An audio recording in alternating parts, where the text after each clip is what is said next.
The Riverside Police Department's main briefing room falls into stunned silence as a man in civilian clothes steps through the entrance, flanked by uniformed military personnel displaying U.S. Army Special Forces. Credentials Officer Ethan Vance's defensive posture crumbles as he recognizes the black man he'd dismissed as just another angry father during the shooting review meeting 30 minutes earlier.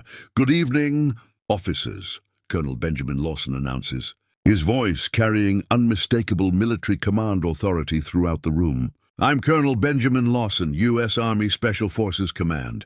Some of you may not recognize me without my combat uniform, as I've been operating as a concerned parent while investigating why my son was shot at by one of your officers."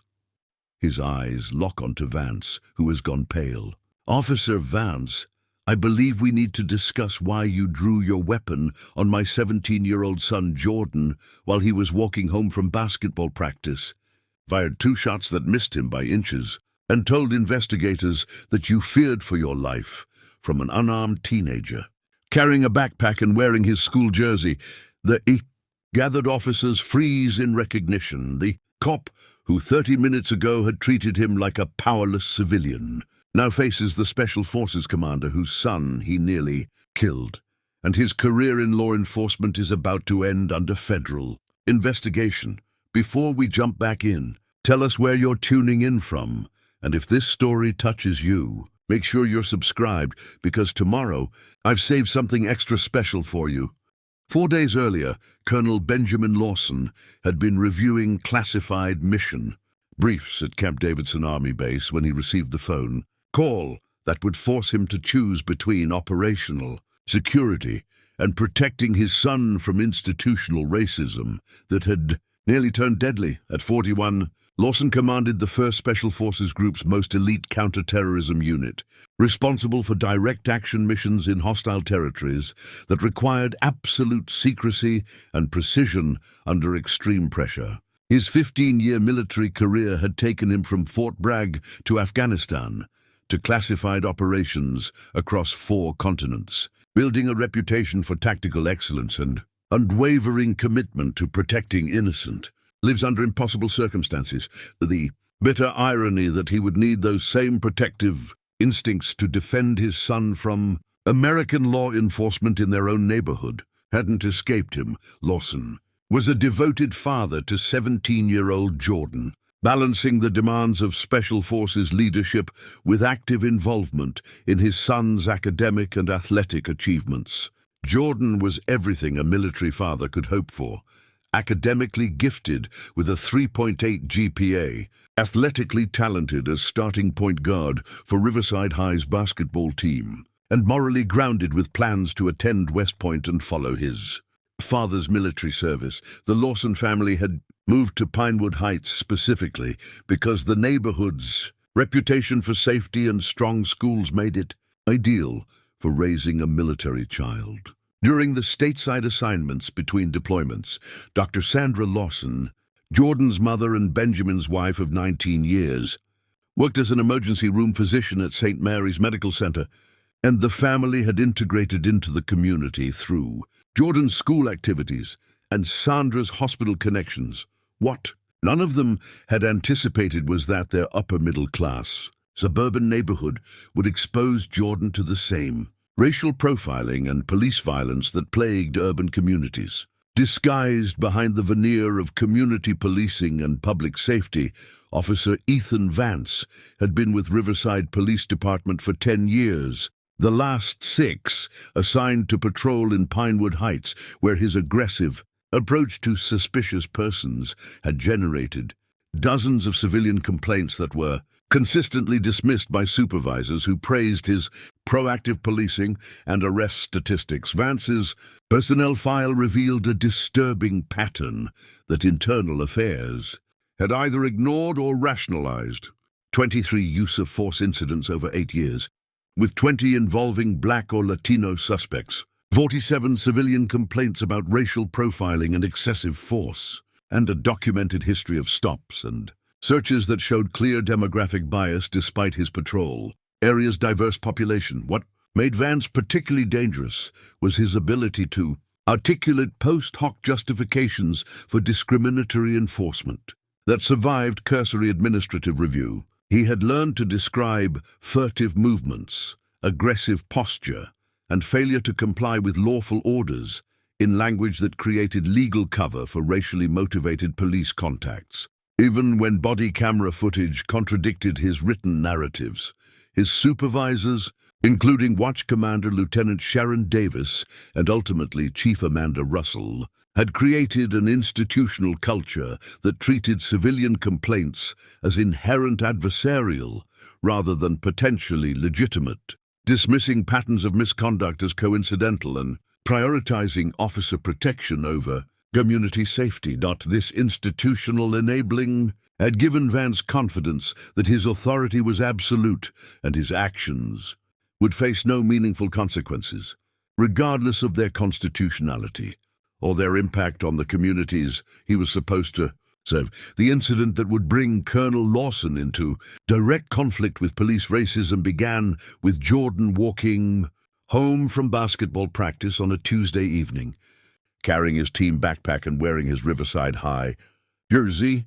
visual indicators that should have identified him as a local student engaged in legitimate activities. Jordan had been texting with his teammate, Devin Carter, about weekend plans when he noticed a police cruiser following slowly behind him for several blocks. His father had given him detailed instructions about police encounters: remain calm, keep hands visible, comply with lawful orders, and avoid any behavior that could be misinterpreted as threatening. But Jordan had never imagined those conversations would become necessary in his own neighborhood. Officer Vance had been patrolling Pinewood Heights during the evening shift, looking for what he characterized as suspicious activity, but what residents recognized as pretextual stops targeting young black men regardless of their actual behavior or legal right to be in the area. When Vance spotted Jordan walking alone after dark, his discriminatory instincts activated immediately. In Vance's worldview, young black men in Pinewood Heights were either criminals looking for opportunities or suspects who hadn't been caught yet. The possibility that Jordan was a resident, student, and athlete with every right to walk through his own neighborhood never occurred to Vance, whose training and experience had conditioned him to view black teenagers as inherent threats, requiring aggressive intervention. Mrs. Helen Gonzalez, the Lawsons' neighbor for 3 years, had been watering her garden when she noticed the police car following Jordan slowly down Maple Street. She recognized Jordan immediately. He had helped her carry groceries multiple times, always polite and respectful, and felt growing concern about why a police officer would be trailing a teenager she knew to be walking home from school activities. Her concern proved prescient. Within minutes, she would witness an encounter that demonstrated how quickly routine police contact could escalate to deadly force when officers brought racial bias rather than professional judgment to interactions with black youth. Dr. Sandra Lawson had been finishing her shift at St. Mary's Emergency Room when her husband was reviewing mission briefs at Camp Davidson. Neither parent knew that their son was about to become the target of police violence that would transform their understanding of how racism operated in American institutions, even in communities they had chosen specifically for their safety and inclusivity. As Jordan had continued walking toward home, unaware that Officer Vance was preparing to initiate contact based purely on racial profiling, he was thinking about college applications, basketball playoffs, and weekend plans with friends, normal teenage concerns that would be shattered within moments by an encounter with institutional racism disguised as community policing. The family who had served America with distinction through military and medical service was about to discover that their contributions to society provided no protection against police officers who viewed their son's skin color as probable cause for deadly force, and that their suburban neighborhood was no sanctuary from the systematic violence that plagued black communities across the country. What Vance didn't know as he prepared to exit his patrol car was that the teenager he was about to victimize was the son of someone whose federal authority and tactical expertise would expose his misconduct to scrutiny that would end his career and potentially his freedom. Preparing and narrating this story took us a lot of time, so if you are enjoying it, subscribe to our channel. It means a lot to us. Now back to the story. Jordan Lawson was 3 blocks from home when Officer Ethan Vance activated his patrol car's spotlight, illuminating the teenager in harsh white light that transformed the quiet residential street into an interrogation scene. Jordan stopped walking and turned toward the cruiser, his father's instructions about police encounters automatically engaging despite his confusion about why he was being contacted. "Keep your hands visible. Stay calm. Be respectful," he reminded himself. Following the protocol Colonel Lawson had drilled into him since middle school, advice that no parent should have to give, but that black families understood as survival necessity, Vance exited his patrol car with the aggressive posture that characterized all his interactions with young black men, his hand resting on his service weapon in a gesture designed to establish dominance and communicate threat. In his worldview, every contact with black teenagers was a potential combat situation requiring tactical advantage and psychological intimidation. "Hold up right there," Vance commanded, using the authoritative tone that had successfully intimidated dozens of black youth into compliance over his 10-year career. "What are you doing in this neighborhood?" The question was immediately problematic. Jordan had every legal right to walk through Pinewood Heights, and Vance had no legitimate law enforcement reason for questioning his presence. But the officer's experience with racial profiling had taught him that most teenagers would submit to illegal questioning rather than assert constitutional rights that might trigger escalated enforcement. Jordan responded with the respectful caution his father had taught him. "I'm walking home from basketball practice, sir. I live on Oak Street, about 3 blocks from here." His polite compliance should have satisfied any legitimate police inquiry, but Vance interpreted Jordan's calm demeanor as suspicious rather than appropriate. In the officer's discriminatory mindset, black teenagers who weren't visibly intimidated by police authority were probably concealing criminal activity or planning resistance. "Let me see some identification," Vance demanded, despite having no legal basis for requiring ID from someone engaged in lawful activity on public sidewalks. Jordan reached slowly into his backpack for his wallet, making sure to narrate his movements to avoid any misunderstanding. "I'm getting my wallet from my backpack, sir. My student ID and driver's license are inside." Mrs. Helen Gonzalez, who had been watching the interaction with growing concern from her front yard, began recording with her cell phone when she saw Vance's aggressive body language and Jordan's careful compliance. Her instincts told her that documenting the encounter might be crucial for protecting a teenager she knew to be a respectful, law-abiding student. As Jordan produced his identification, Vance's scrutiny focused on details that had nothing to do with law enforcement, but everything to do with racial profiling. "This address shows Oak Street. What were you doing walking around this area after dark?" "We've had reports of break-ins in this neighborhood." The implication was clear. Jordan's presence in his own neighborhood was inherently suspicious, and criminal activity by others justified treating him as a potential suspect. Vance was manufacturing probable cause through association and assumption rather than observing any actual criminal behavior. "Sir, I was at basketball practice at the high school," Jordan explained patiently, gesturing toward his jersey and team backpack. "Practice ended at 7:30 and I'm walking straight home. I walk this route every day after practice."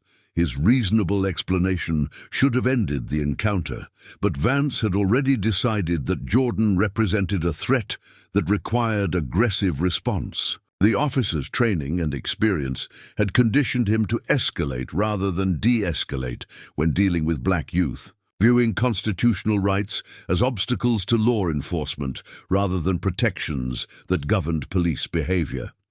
"Turn around and put your hands on the car," Vance ordered.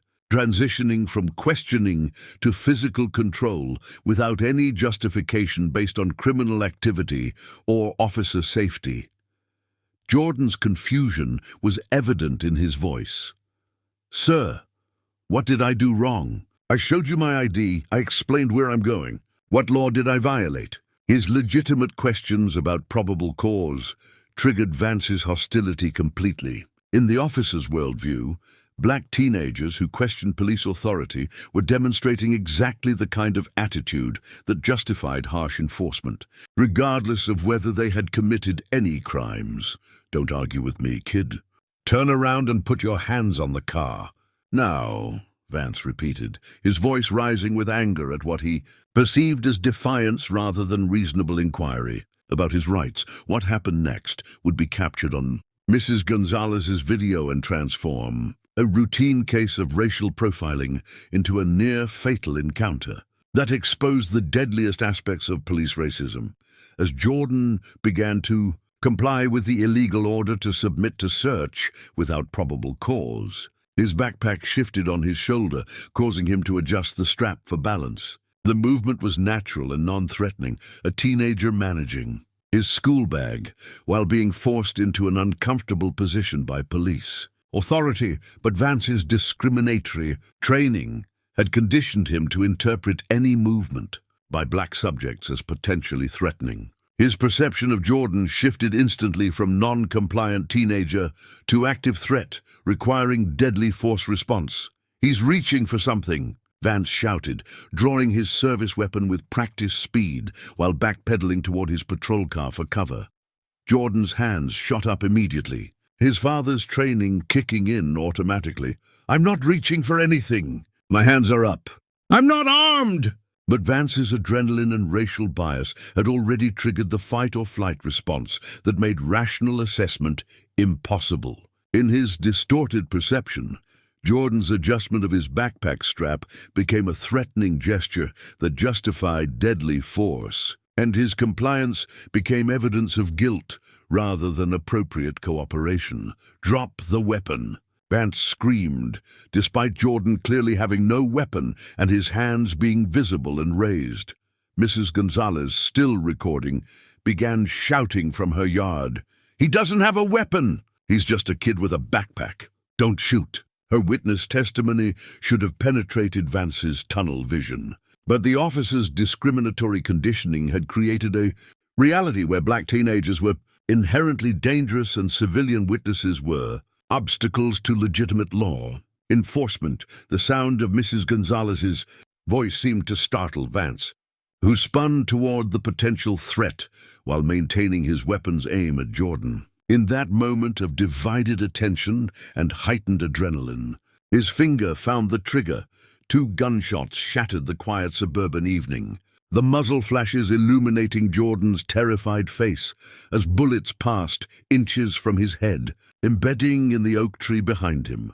The teenager who moments before had been walking home from basketball practice now lay flat on the ground, uninjured but traumatized, while a police officer who had nearly killed him began the process of constructing justifications for unjustifiable actions.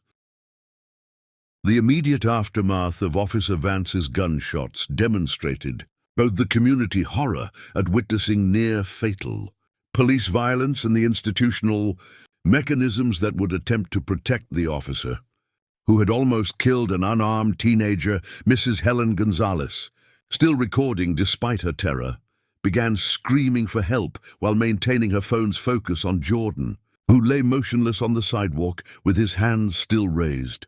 "I need an ambulance. Police officer just shot at a kid. The boy isn't moving." Her 911 call, captured on dispatch recordings, would later provide crucial evidence that contradicted the official narrative Vance would construct about the incident. Jordan remained prone on the concrete, his father's tactical training overriding his natural impulse to flee or fight. "Don't move, hands visible, wait for additional officers," he repeated to himself. The survival protocol that Colonel Lawson had taught him, proving its value in the most terrifying situation imaginable.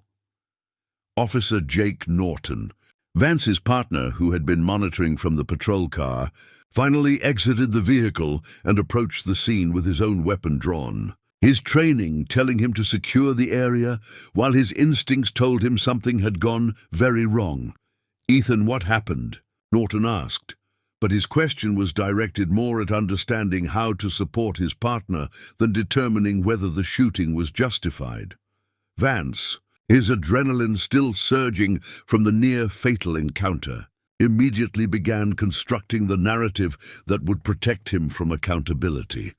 Subject was reaching into his backpack, appeared to be drawing a weapon, failed to comply with verbal commands. I fired 2 warning shots to neutralize the threat. Every element of his account was either false or misleading. Jordan had been complying with commands, had clearly stated he wasn't armed, and had his hands visible throughout the encounter. The warning shot's framing was designed to minimize the fact that Vance had fired directly at an unarmed teenager. Norton should have questioned the obvious inconsistencies, but his loyalty to his partner overrode his obligation to report accurately on what had occurred. "Copy that. I'll secure the scene and call for supervisors." EMT Jose Rivera arrived within 4 minutes, finding Jordan still motionless but conscious and uninjured by the gunfire. His professional assessment was that the teenager was experiencing acute stress reaction rather than physical trauma, but his proximity to the bullet impacts made clear how close Vance had come to committing homicide. "Son, I'm a paramedic. Are you hurt anywhere? Can you move your arms and legs?" Rivera asked, his gentle tone contrasting sharply with the aggressive commands Jordan had been receiving from police. Jordan's voice was barely audible. "I think I'm okay. The bullets went past my head. I can feel where they hit the tree behind me." Rivera's documentation of Jordan's condition and his observations about the bullet trajectory would become crucial evidence in the investigation that Vance assumed would never occur. Dr. Sandra Lawson received the call about her son's shooting while finishing patient consultations at St. Mary's emergency room. The caller, a neighbor who had heard the gunshots, could only provide fragmentary information. "There was shooting on Oak Street near your house. Jordan was involved. Police are saying he's okay, but there are ambulances and lots of cops." Her medical training helped her manage the panic, while her maternal instincts demanded immediate action. She called her husband while racing toward her car, knowing that Colonel Lawson needed to be informed immediately about the threat to their son. "Ben, Jordan's been shot at by police. He's apparently uninjured, but I'm going to the scene now. You need to get there as soon as possible," she told him in the controlled tone that years of emergency medicine had taught her to use during crises. Colonel Lawson was reviewing operational reports when Sandra's call reached him, and his response was immediate and comprehensive. "I'm en route. Call our attorney. Document everything. Don't let them move Jordan until I'm there." His tactical mind was already assessing the situation. His son had survived police violence, but the institutional response would determine whether justice followed or whether the family would need to fight for accountability. Against systematic protection of officer misconduct, Lieutenant Sharon Davis arrived on scene 15 minutes after the shooting, her role as watch commander requiring her to conduct preliminary investigation and determine whether Vance's use of force was justified. Her approach to the assessment would reveal whether Riverside PD prioritized truth-finding or officer protection. "Officer Vance, walk me through what happened," Davis requested, already positioning herself to accept his version of events. Rather than conducting independent investigation of the evidence, Vance's recounting to his supervisor was more detailed than his initial statement, but equally fabricated. "I observed a suspicious subject walking through the neighborhood after dark. When I made contact, he became evasive about his purpose and destination. I requested identification, which he provided reluctantly. When I attempted to conduct a protective pat-down for weapons, the subject made a sudden movement toward his backpack while ignoring my commands to keep his hands visible. Fearing he was drawing a weapon, I fired 2 shots to stop the threat, Davis accepted this narrative without questioning obvious inconsistencies. How a teenager walking home from school could be suspicious, why a protective pat-down was justified without criminal activity, or why warning shots were appropriate response to perceived weapon drawing. Pastor Jerome Walker, a community leader who had been monitoring police-community relations for 5 years, arrived at the scene. After being contacted by Mrs. Gonzalez, he immediately recognized the incident as potentially explosive for police-community relations and began documenting witness statements. Before they could be influenced by official pressure, Mrs. Gonzalez, "Can you tell me exactly what you saw?" Walker asked, his experience with police misconduct cases teaching him that civilian testimony often contradicted official accounts in significant ways. Her statement was clear and damning. Jordan was walking home from practice, just like he does every day. The officer followed him, made him show ID, then ordered him to the car for no reason I could see. When Jordan moved his backpack, the officer started screaming about weapons and shot at him twice. The boy never had anything in his hands except his ID. Her testimony, combined with her video recording, would provide the evidence base for challenging Vance's fabricated justifications, but only if the family had the resources and determination to fight institutional bias that typically protected officers from accountability. As Colonel Lawson raced toward Pinewood Heights, his mind was shifting from father responding to family crisis to Special Forces commander assessing institutional threats that required tactical response and strategic planning for sustained engagement with adversaries who had targeted his son for elimination.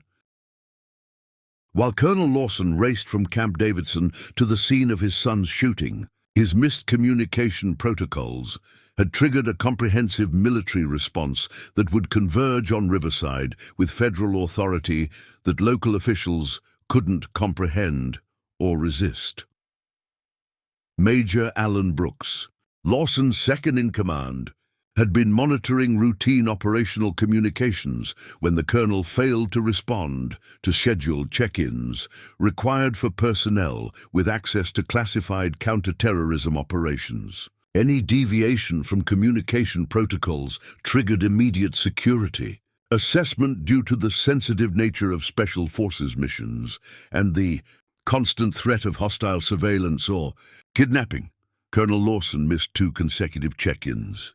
Brooks reported to Brigadier General Carroll Wright, commanding officer of the Special Operations Training Command. His last known location was base housing, but he's not responding to secure communications. We need to assume potential compromise or emergency. Within 30 minutes, a response team was mobilizing. Military police investigators, JAG officers specializing in crimes against military families, and Pentagon liaisons with authority to interface with civilian law enforcement when military personnel or their dependents were threatened. General Harold Pierce, Lawson's direct superior and one of the Army's most decorated Special Forces veterans, received briefing about the situation while attending Joint Chiefs meetings at the Pentagon. Lawson's unit was scheduled for classified deployment within 3 weeks, making any threat to his security or family welfare a matter of national security concern. A local police officer shot at Colonel Lawson's son, Pierce asked incredulously, processing information that seemed too outrageous to be credible. The kid was walking home from basketball practice, and an officer opened fire. Correct, General. Preliminary reports suggest Officer Ethan Vance used deadly force against Jordan Lawson based on racial profiling rather than legitimate threat assessment.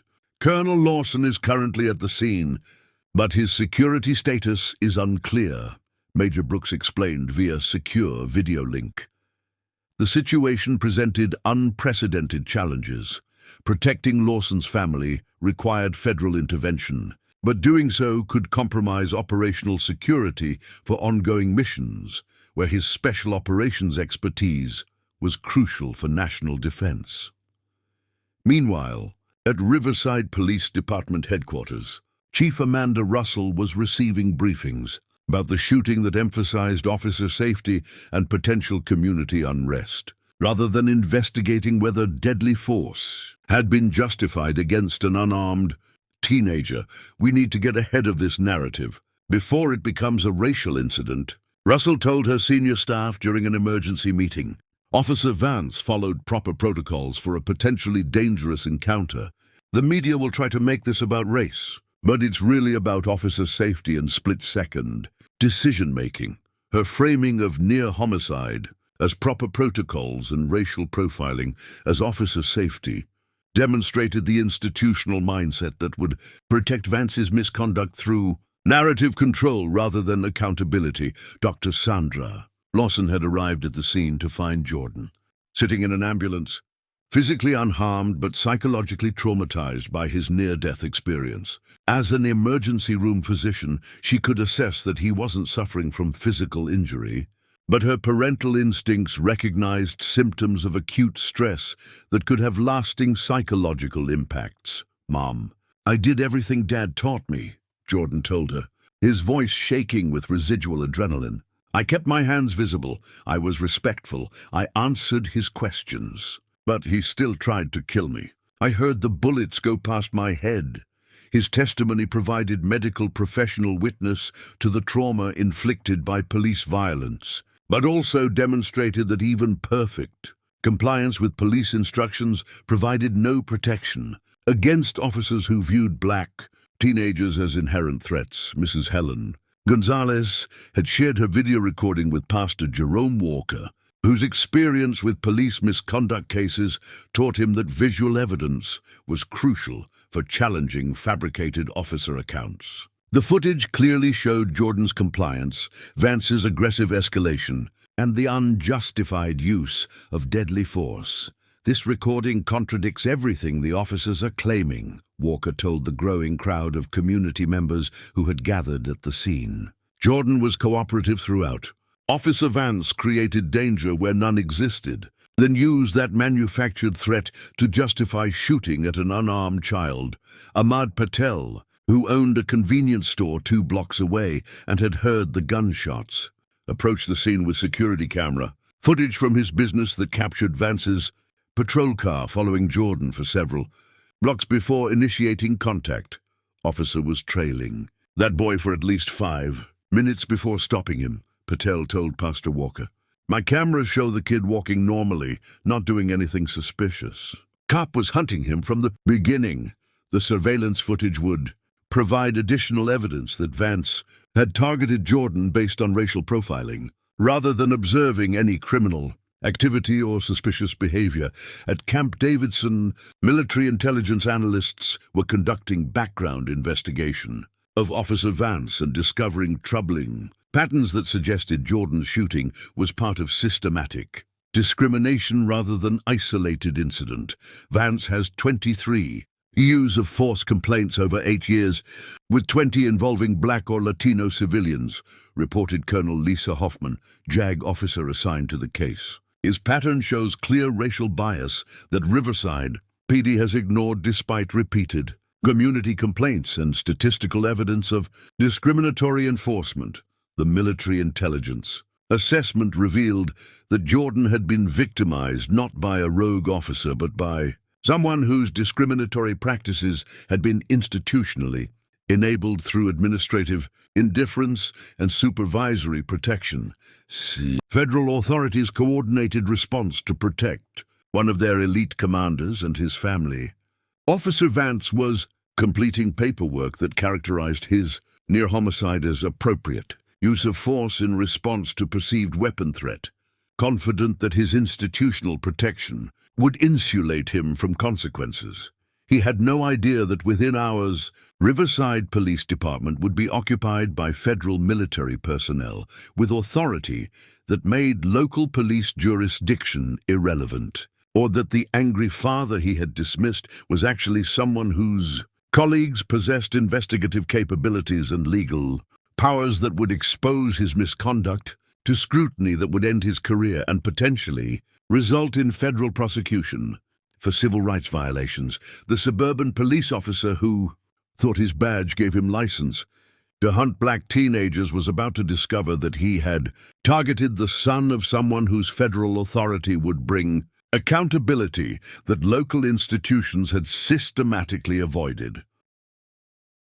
Colonel Benjamin Lawson arrived at the shooting scene 97 minutes after Officer Vance had fired at his son, his tactical assessment immediately recognizing that he was dealing with hostile institutional forces that required strategic response rather than emotional reaction. The sight of Jordan sitting safely in the ambulance provided relief, but the coordinated police presence suggested systematic cover-up was already underway. Lieutenant Sharon Davis approached Lawson with the condescending authority that characterized her interactions with civilians, who she perceived as having no recourse against police misconduct.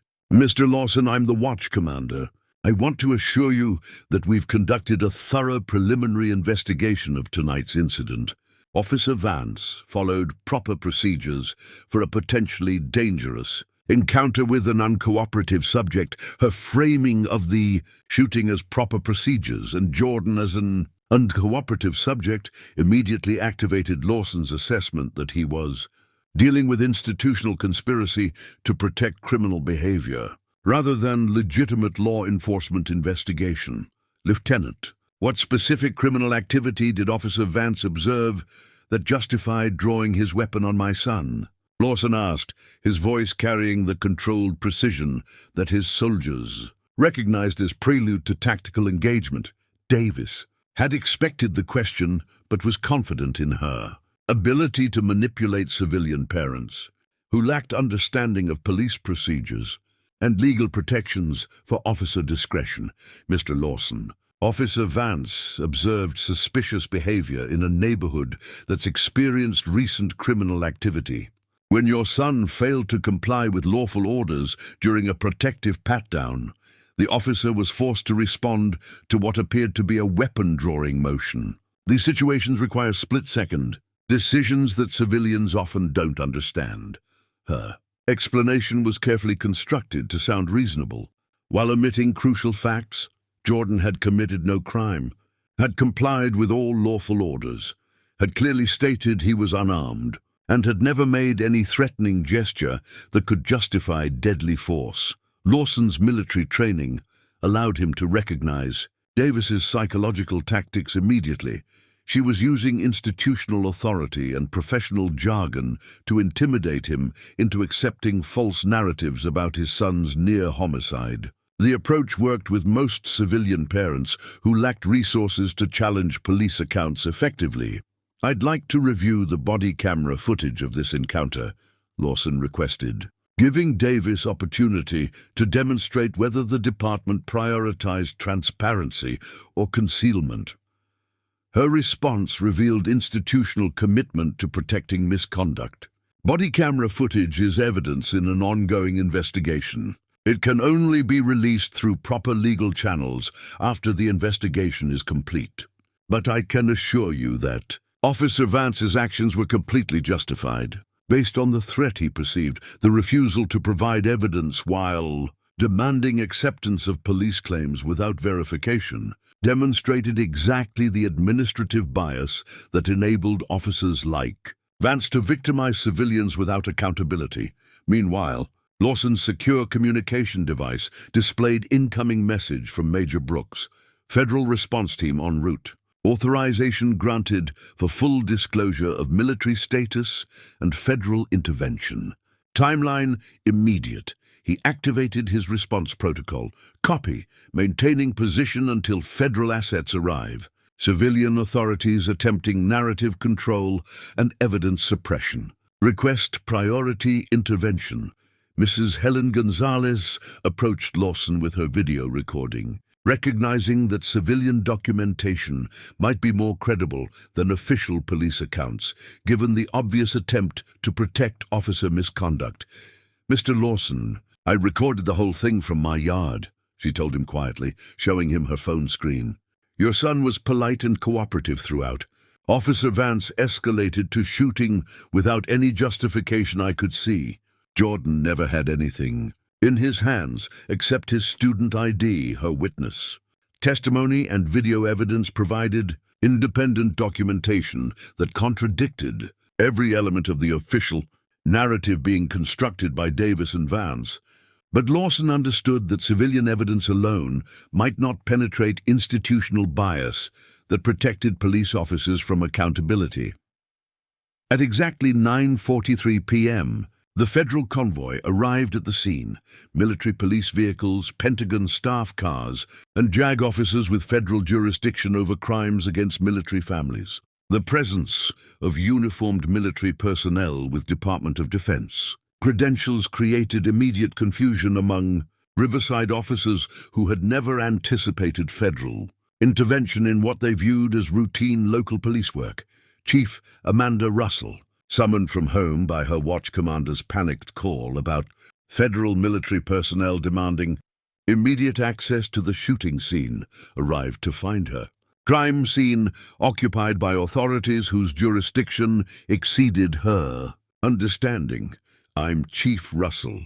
What's the federal interest in a local police shooting?" she asked Major Brooks, assuming the military response was some type of jurisdictional mistake that could be resolved through administrative cooperation. "Chief Russell, the subject of your officer's shooting is Jordan Lawson, son of Colonel Benjamin Lawson, U.S. Army Special Forces Command," Brooks replied formally.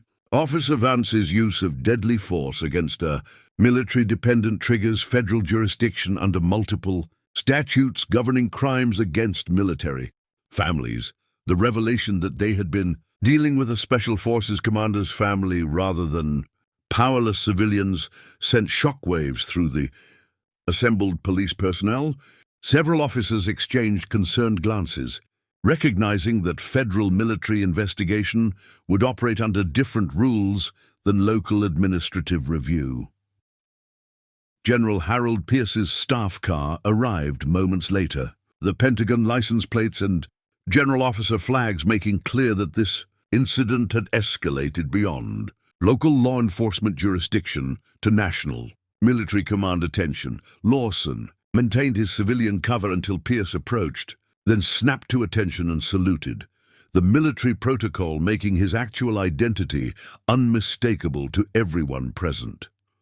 "Colonel Lawson, report on your family's status and the threat assessment," Pierce commanded, his tone making clear that this was now a federal military matter rather than local police investigation. "Sir, my son Jordan is physically unharmed, but was target of attempted homicide by Officer Ethan Vance based on racial profiling. Local authorities are attempting to suppress evidence and protect the officer through false narrative construction. Request federal intervention and comprehensive investigation of institutional bias that enabled systematic targeting of military dependents." The formal military communication transformed the dynamic completely. The angry civilian father, who local police had been manipulating, was actually a Special Forces colonel reporting to a general about criminal threats against military families. Lieutenant Davis, realizing that her condescending manipulation had been directed at a high-ranking military officer, attempted damage control. "Colonel Lawson, if we had known about your military status, this situation would have been handled completely differently from the beginning." General Pierce's response was withering. "Lieutenant Davis, Colonel Lawson's son shouldn't need to be a military dependent to receive constitutional policing. Your officer nearly killed an unarmed teenager, and your response has been to protect the shooter rather than investigate the shooting. That institutional failure is now a federal military concern." Jordan Lawson, who had been receiving medical assessment in the ambulance, approached his father and saluted with the precision that years of military family life had taught him. His formal military courtesy in front of assembled officers demonstrated both his respect for chain of command and his understanding that this moment transcended personal trauma to become institutional accountability. "Dad, I followed your instructions exactly," Jordan reported. "I kept my hands visible, stayed calm, answered questions respectfully. Officer Vance still tried to kill me because he decided I was dangerous for being black in our own neighborhood." His direct assessment, delivered to a general and senior military officer, provided first-hand testimony that constitutional compliance offered no protection against police officers who viewed race as probable cause for deadly force. Dr. Sandra Lawson, who had been documenting her son's condition and the scene for potential legal proceedings, stepped forward with her medical assessment. General Pierce, as a physician, I can confirm Jordan shows signs of acute stress reaction consistent with near-death trauma. The psychological impact of this attempted homicide will require long-term counseling and may affect his ability to function normally in civilian environments where police are present. Her professional medical testimony added clinical documentation to the personal trauma, making clear that Vance's actions had inflicted measurable harm beyond the immediate physical danger. Officer Jake Norton, who had enabled Vance's misconduct through silent complicity, realized his own culpability and attempted damage control. General, I was monitoring from the patrol car and didn't have clear visual of the incident. If Officer Vance's use of force was inappropriate, I wasn't in position to intervene effectively.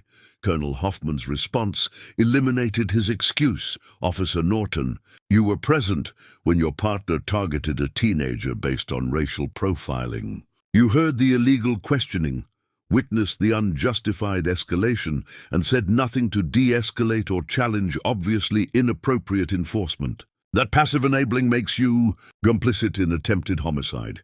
The expansion of accountability beyond the primary actor to those who enabled misconduct through inaction demonstrated military understanding that institutional failures required comprehensive response rather than scapegoating individual officers. Ahmad Patel approached the military officers with his security footage, displayed on a laptop. General, my store cameras captured Officer Vance following Jordan for 5 minutes before making contact.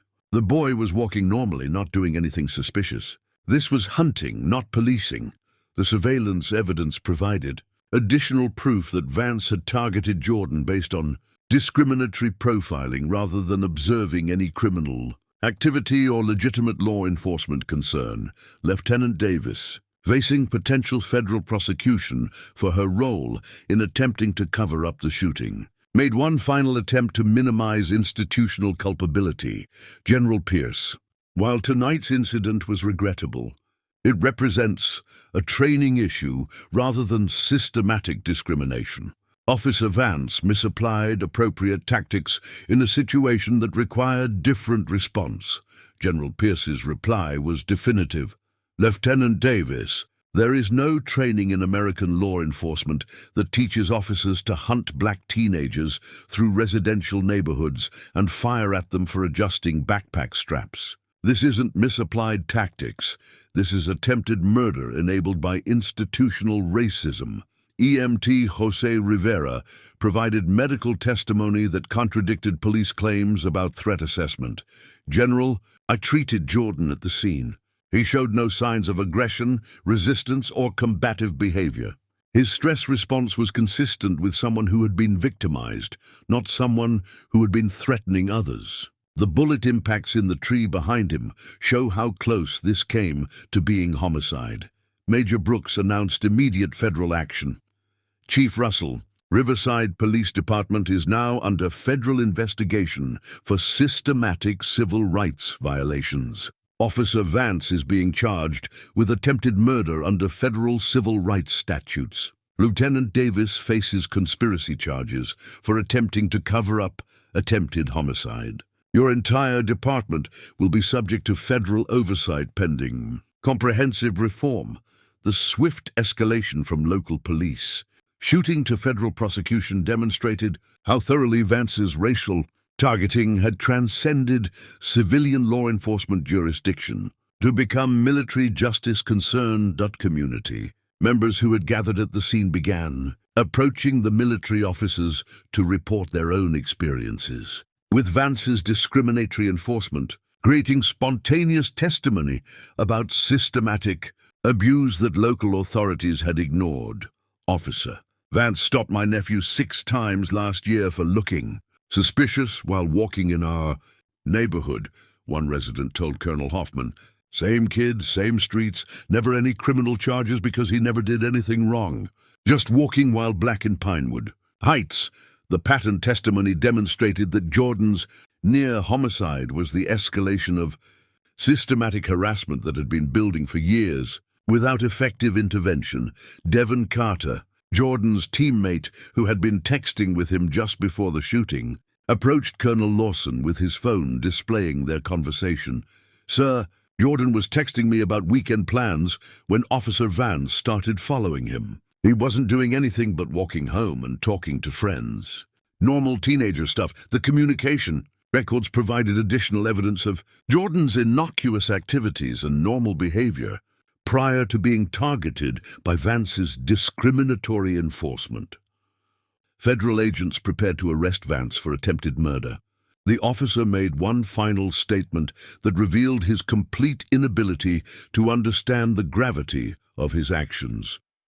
"This is prosecutorial overreach based on political correctness. I was doing my job protecting the community from potential threats. If officers can't use appropriate force when civilians fail to comply with lawful orders, law enforcement becomes impossible." His characterization of attempted homicide as appropriate force and racial profiling as community protection demonstrated the mindset that made such violence possible, viewing black teenagers as inherent threats requiring aggressive control rather than young people deserving constitutional protection. Colonel Lawson's response was measured but devastating.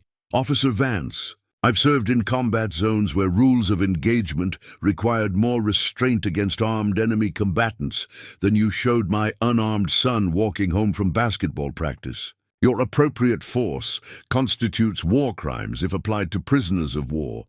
Yet you used it against an American child in his own neighborhood." The military comparison made the excessive nature of police violence undeniable while highlighting the absurdity of domestic law enforcement, operating with less constitutional restraint than military operations in hostile territories. As Vance was placed in federal custody, the transformation was complete. The Special Forces commander, who had been dismissed as a powerless civilian, now watched the officer who had tried to murder his son face federal prosecution, while military authorities implemented oversight that would protect all community members from similar institutional violence. The morning following Officer Vance's arrest, General Pierce convened an unprecedented joint military-civilian accountability conference at Camp Davidson's main auditorium, ensuring that the response to attempted homicide against a military family would be public, transparent, and comprehensive rather than handled through closed administrative processes. The auditorium was packed with military personnel, Riverside city officials, community leaders, and residents who had experienced discriminatory policing. National media covered what had become a landmark case about federal intervention in local police violence against military families. Last night, one of our Special Forces commanders discovered that a local police officer had attempted to murder his son while the teenager was walking home from basketball practice, General Pierce began, addressing an audience that included Mayor Patricia Williams and the entire Riverside City Council. This wasn't just attempted homicide against a military dependent. It revealed systematic institutional racism that has been enabled by administrative indifference and supervisory protection of discriminatory officers. Mayor Williams, realizing that her city faced potential federal receivership, loss of military-based partnerships, and economic devastation from the scandal, attempted immediate damage control. General Pierce, the city deeply regrets this incident and is committed to comprehensive reform, ensuring military families and all residents receive constitutional protection from law enforcement. Her political response avoided acknowledging the systematic nature of the problem, prompting JAG Colonel Hoffman to provide uncomfortable specificity. Mayor Williams, this wasn't an isolated incident. Our investigation identified 17 previous excessive force complaints against Officer Vance over 8 years, with 15 involving minority civilians. The pattern was documented, reported, and systematically ignored by city administration. City Council member Dr. Robert Chen, facing potential federal oversight that would strip local control over police operations, announced immediate reforms. Effective today, Officer Ethan Vance is permanently barred from any law enforcement position in this city. Chief Amanda Russell is suspended pending investigation. Lieutenant Sharon Davis is terminated for attempting to cover up attempted murder. We're implementing federal oversight of all police operations until constitutional compliance is demonstrated. The swift personnel actions showed recognition that protecting discriminatory officers would trigger comprehensive federal intervention that could destroy local autonomy entirely. Pastor Jerome Walker, representing affected community members, addressed the military and civilian officials. We appreciate these initial steps, but residents of Pinewood Heights have been reporting Officer Vance's hunting of black teenagers for years, while being dismissed as biased against legitimate law enforcement. Today's accountability only happened because the victim was a Special Forces colonel's son. What systematic changes will protect residents whose parents lack federal authority? His challenge forced authorities to confront whether reforms would benefit all community members or just those with military families possessing institutional power to demand justice. Colonel Lawson, accompanied by Jordan, whose courage in maintaining protocol during the shooting had prevented a complete tragedy, testified about their family's experience. I've served in Afghanistan and Iraq, where rules of engagement required identifying genuine threats before using deadly force against potential combatants. Officer Vance applied less restraint to my unarmed son, walking home from school, than military law requires, against enemy soldiers in war zones. His comparison between domestic policing and international military operations highlighted the absurdity of allowing civilian officers more latitude for violence than trained soldiers fighting actual enemies. Mrs. Helen Gonzalez, whose video documentation had provided crucial evidence, addressed the institutional retaliation she had faced. After I provided my recording to investigators, I received anonymous phone calls telling me to mind my own business and stop causing trouble for police officers. That intimidation was designed to suppress evidence and protect attempted murder rather than protect community safety. Her testimony revealed how institutional culture prioritized officer protection over civilian safety, creating environments where violence could escalate without documentation or accountability. Attorney Michelle Foster announced comprehensive federal litigation. We're filing civil rights lawsuits under 42 U.S.C. 1983 on behalf of 18 residents who experienced excessive force or discriminatory targeting by Officer Vance over 5 years. Additionally, we're seeking consent decree requiring federal oversight of Riverside PD's training, supervision, and accountability mechanisms. The civil litigation added financial pressure to moral and legal obligations for reform, ensuring changes would be sustained beyond immediate crisis response. Dr. Sandra Lawson provided medical testimony about the trauma inflicted by police violence. Jordan shows symptoms consistent with combat stress, hypervigilance, sleep disruption, and anxiety in situations involving uniformed authority figures. Officer Vance's attempted murder has created psychological damage that will require years of treatment and may permanently affect my son's ability to function normally in civilian society. Her clinical assessment demonstrated that police brutality created measurable harm, extending far beyond immediate physical danger, affecting victims' long-term mental health and social functioning. Devon Carter, Jordan's teammate, spoke about the impact on young people who witnessed institutional violence. We used to think police were there to protect us. Now we know they might try to kill us for walking home from practice. That changes how we think about our own safety and whether adults in authority positions can be trusted. His Testimony revealed how police misconduct damaged community trust and taught children that institutional authority was threat rather than protection. Major Brooks outlined military-civilian coordination protocols.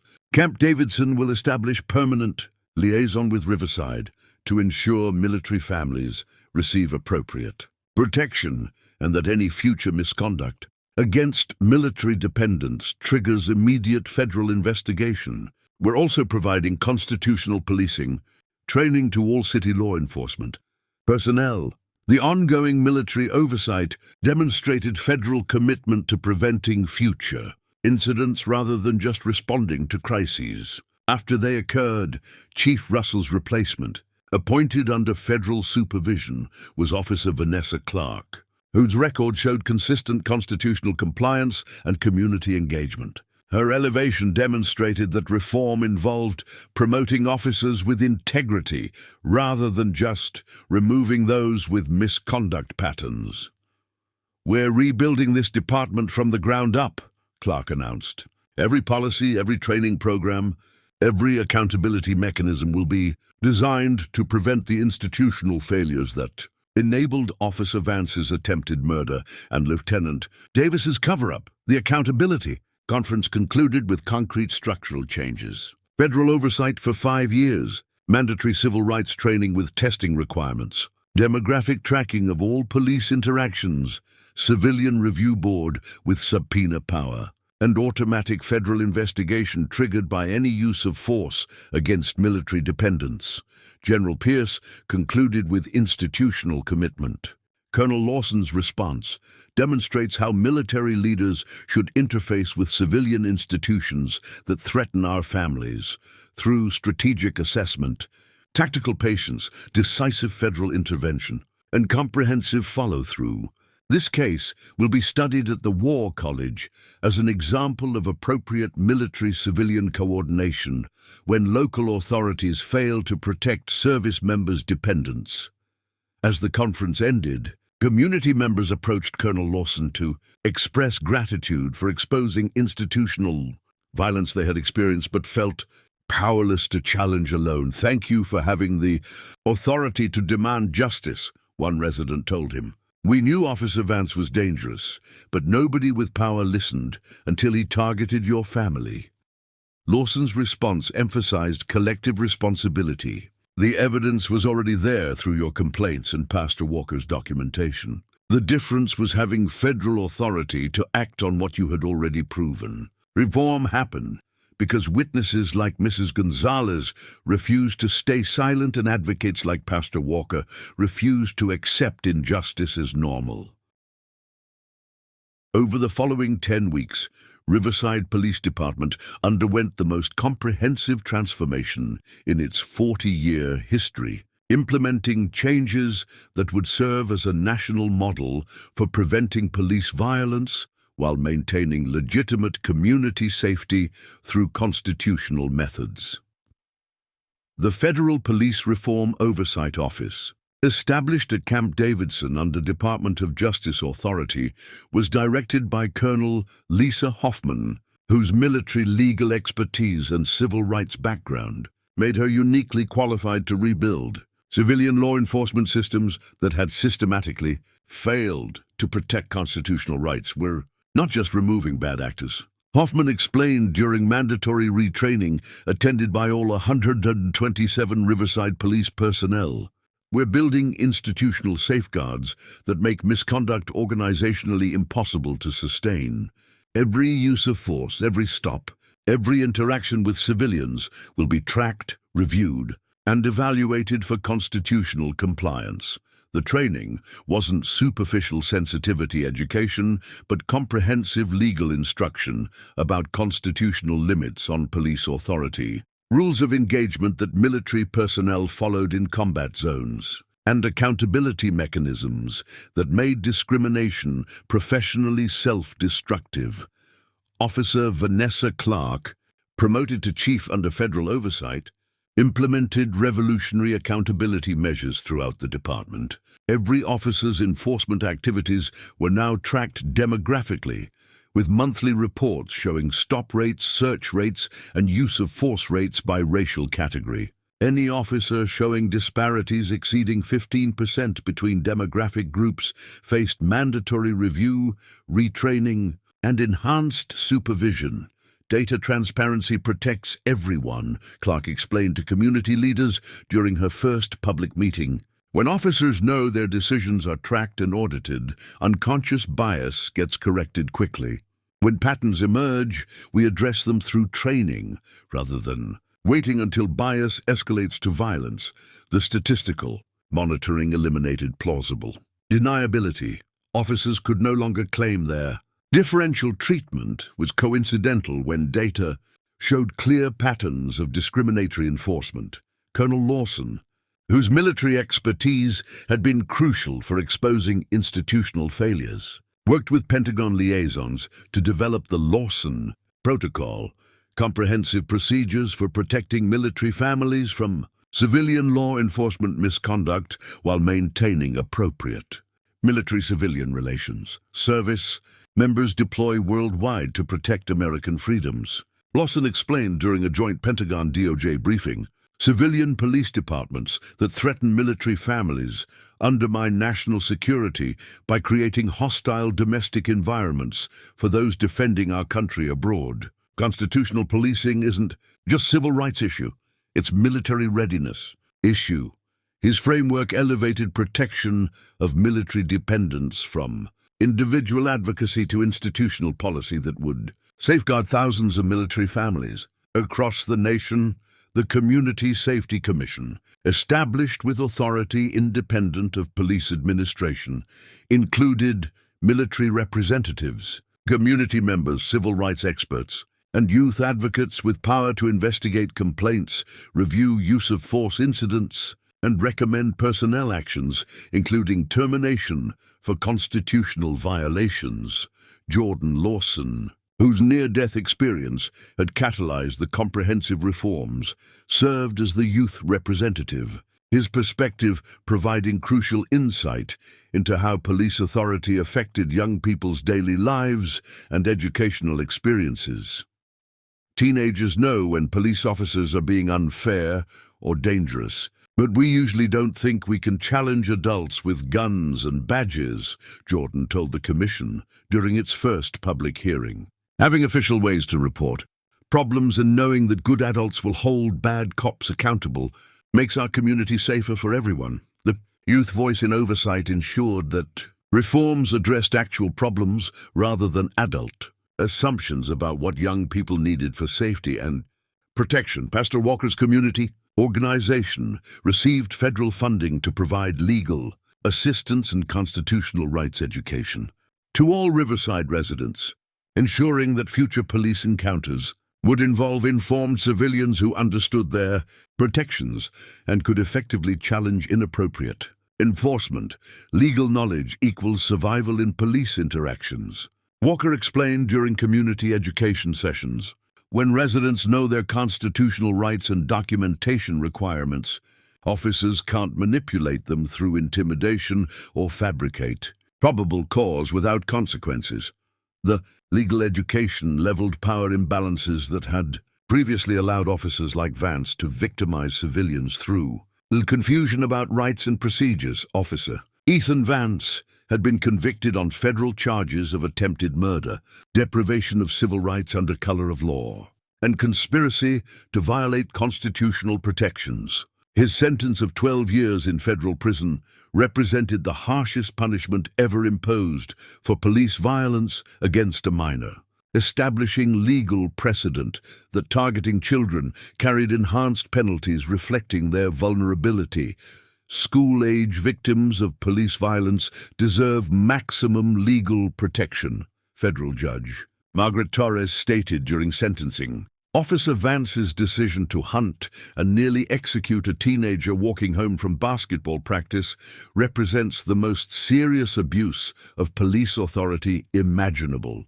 The sentence must reflect society's commitment to protecting children from institutional violence. The severe punishment sent clear messages to law enforcement nationwide that brutalizing minors carried career-ending and freedom-threatening Consequences that made constitutional compliance professionally essential. Lieutenant Sharon Davis had been convicted of conspiracy to obstruct justice and sentenced to 3 years in federal prison for her role in attempting to cover up Vance's attempted murder.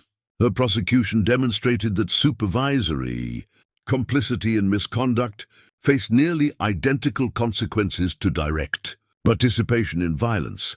The department's new accountability framework eliminated subjective justifications, like furtive movements or suspicious behavior, that had given officers unlimited discretion to target civilians they disliked. All enforcement actions now required documentation of specific criminal violations of clearly defined laws, with review processes that included civilian oversight and legal evaluation. Colonel Hoffman worked with constitutional law experts to develop enforcement approaches that addressed genuine criminal activity through evidence-based investigation, rather than demographic profiling and preemptive violence. Effective policing requires identifying actual criminals through investigation of specific crimes. Hoffman explained to officers learning the new framework, presuming criminality based on race, age, or neighborhood destroys community trust, while failing to address real public safety threats. Data analysis, 8 months into the reforms, showed remarkable improvements. Use of force incidents decreased by 73% department-wide, with complete elimination of demographic disparities in enforcement actions. Community satisfaction surveys indicated measurably improved perceptions of police legitimacy and safety, while crime rates remained stable, demonstrating that constitutional compliance enhanced rather than hindered effective law enforcement. Protecting civil rights doesn't compromise public safety. Chief Clark acknowledged during a national policing conference where Riverside's transformation was presented as best practices. Constitutional policing creates community cooperation that makes law enforcement more effective while protecting everyone's rights. The statistical validation contradicted claims that officer safety required sacrificing civilian constitutional protections or community trust.